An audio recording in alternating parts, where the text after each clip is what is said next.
Hola, buenas tardes.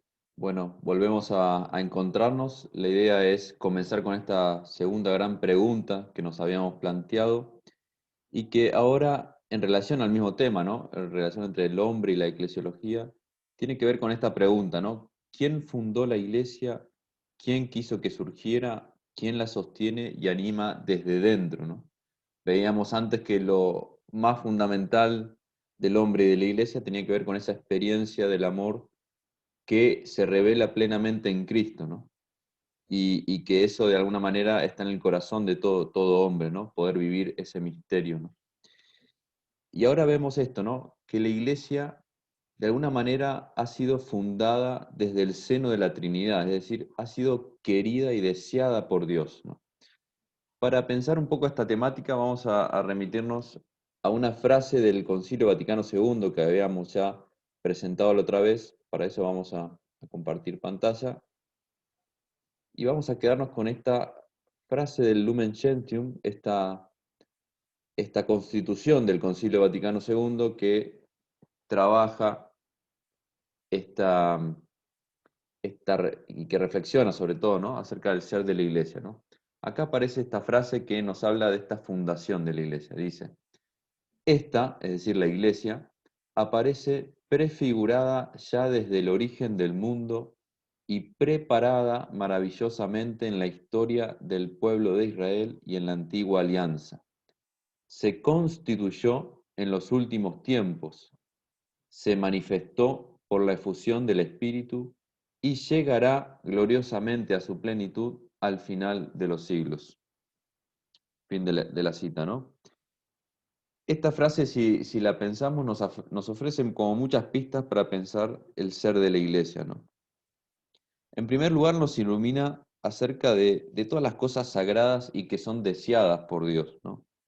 Y el modo paciente y respetuoso que tiene Dios acerca de la libertad humana, ¿no?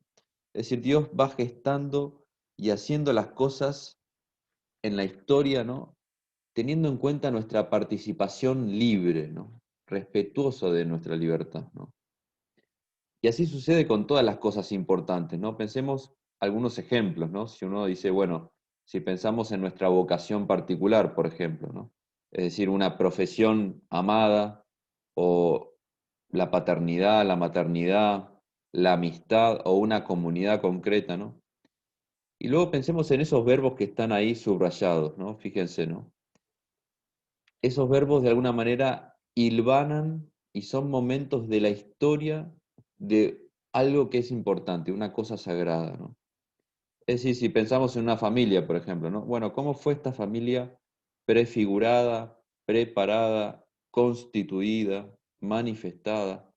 ¿Y cuál será su plenitud, ¿no?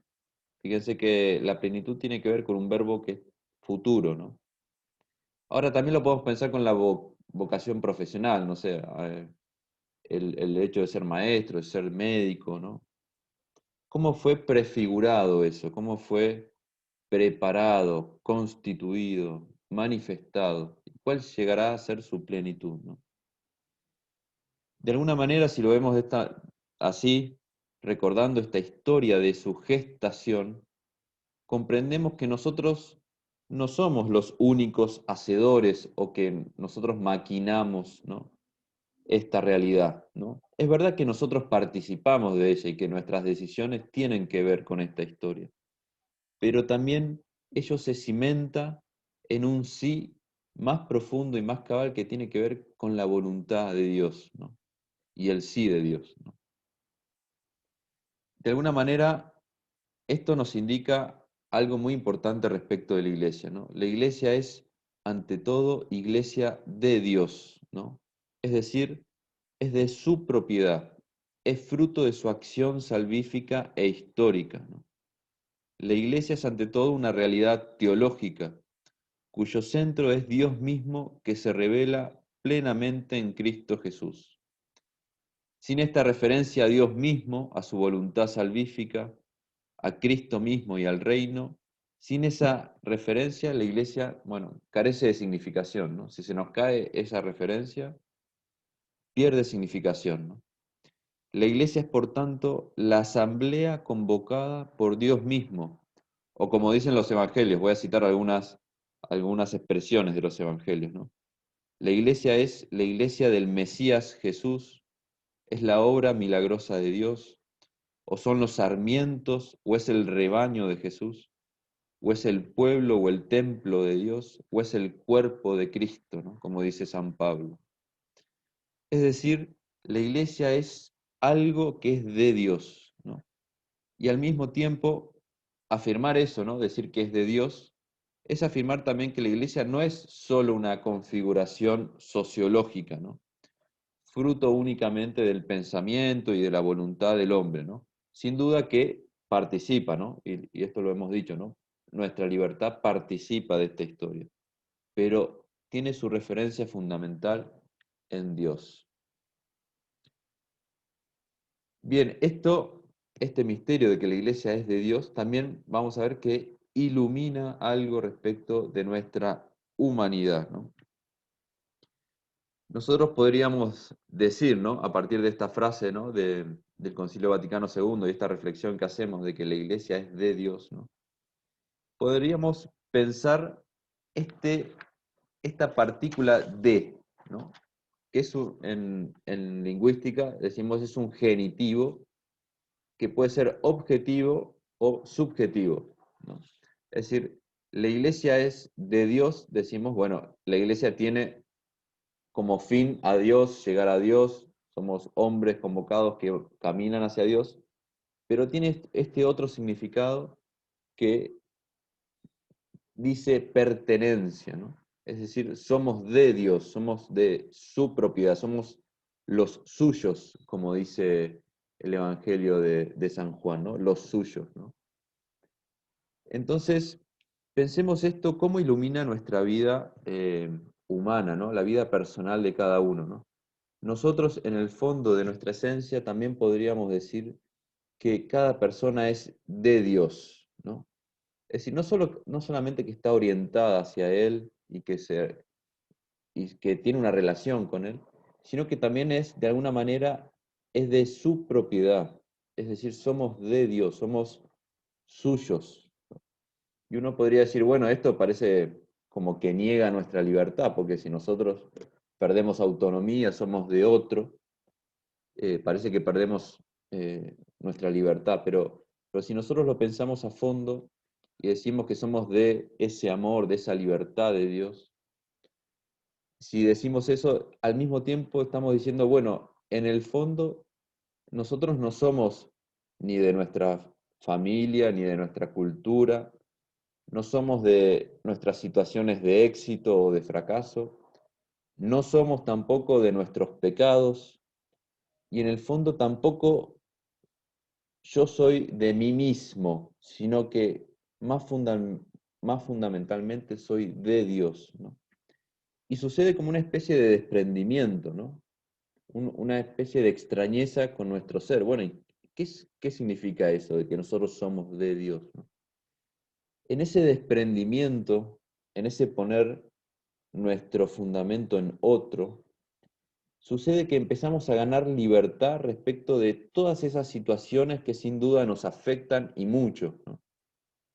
Es decir, nos podemos empezar a relacionar libremente con nuestra enfermedad o nuestra salud, nos relacionamos libremente con nuestros éxitos o fracasos, con nuestra familia, con nuestra cultura y con las otras culturas.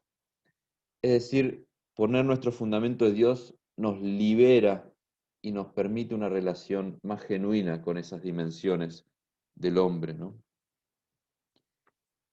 Esto, por ejemplo, uno lo piensa, ¿no? Decir, es fuerte, ¿no? Decir, yo no soy mío, sino que soy de Dios.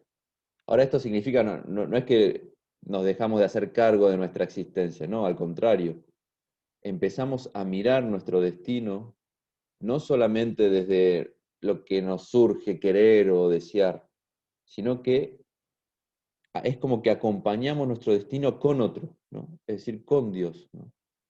Y en la medida en que introducimos a Dios en nuestro destino, y es un Dios de amor, también introducimos a las necesidades de los otros, a los deseos de los otros, ¿no?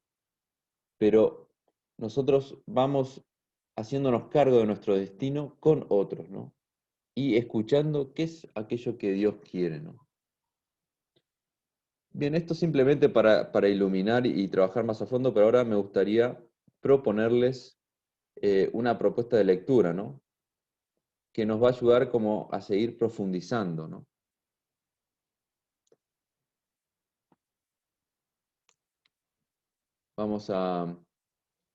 Les voy a proponer el siguiente video, ahí está el link, ¿no? Que es un video del Papa donde trabaja, bueno, cuáles son las notas esenciales de la Iglesia, ¿no? Entonces les hago dos grandes preguntas, ¿no? En primer lugar, escribir qué cualidades de Jesús,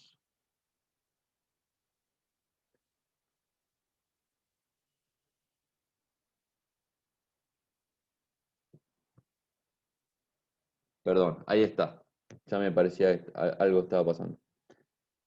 Esta es la propuesta de lectura, ¿no? Este es el video del Papa en YouTube, y entonces, preguntarles, bueno, mirar este siguiente video del Papa en el que habla acerca de la Iglesia, ¿no? Mirarlo, ¿no? Capaz que tomar nota, ¿no? Escuchar qué es lo que dice, ¿no? Después les propongo leer de este catecismo, ¿no? Del Yo Creo, pequeño catecismo católico, las páginas del punto 10 de la 79 a 94, ¿no? En las que se describen los rasgos fundamentales de la Iglesia, ¿no? Para leerlo en línea, les dejo ahí el link, ¿no? Fíjense que van a estar las 4 notas esenciales y que incluso aparecen en un credo, ¿no? En el credo largo, ¿no?